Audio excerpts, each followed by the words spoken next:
ଇଏ ଯେଉଁ ଘଟଣା ସବୁ ଘଟିଲାଣି ଆଉ କ'ଣ କରିବ? ଛୁଆ ଝିଅ ତାଙ୍କୁ ପାଠ ପଢ଼ି ଡର ଲାଗିଲାଣି। କ'ଣ ସେ ହାରାସମେଣ୍ଟ ହେଇଛି ସେ ଛୁଆଟା? ତୁ ଠିକ୍ କହିଛୁ ରେ।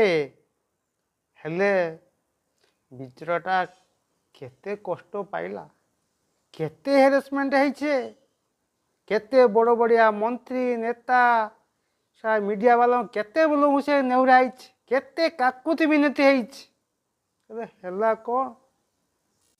ସେ ସମାଜକୁ ଗୋଟିଏ ଭଲ କଥା ସେ ଶିଖେଇଦେଲା, ପ୍ରମାଣ କରି ଦେଖେଇଦେଲା। ଥିଲେ ଥାଉ ପଛେ ଗୁଣ ହଜାର, ଚରିତ୍ର ନଥିଲେ ସବୁ ଅସାର। ନିଜର ଚରିତ୍ରକୁ ସ୍ୱଚ୍ଛ ଆଉ ପବିତ୍ର କରିବା ପାଇଁ ସେ କାଉଁରିଆ କାଠି ସାଜି ଭାଙ୍ଗିଗଲା ପଛେ ନଇଁଲା ନାହିଁ। ତୁ ଯାହା କହୁଛୁ କହ, ସେ ଶଳା ମାଷ୍ଟରଟାକୁ ସେଇମିତି ପେଟ୍ରୋଲ ଢାଳି ପୋଡ଼ିଦେଲେ ଏ ସମାଜ ଶଳା ଶିକ୍ଷା କରନ୍ତା କିଛି, ଆଉ ସେ ପଦକ୍ଷେପ କେହି ନିଅନ୍ତେନି।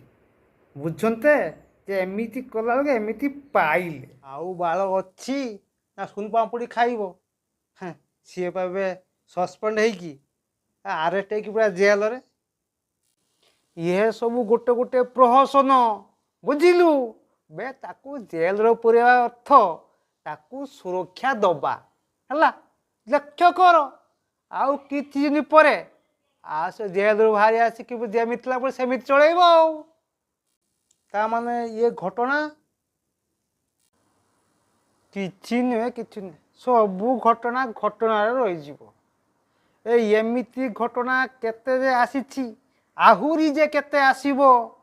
ଯେତେ ସରକାର ଆସିଲେ କିଛି କରିପାରିବନି। ନାରୀ ଜଳୁଥିଲା ଜଳୁଥିବ।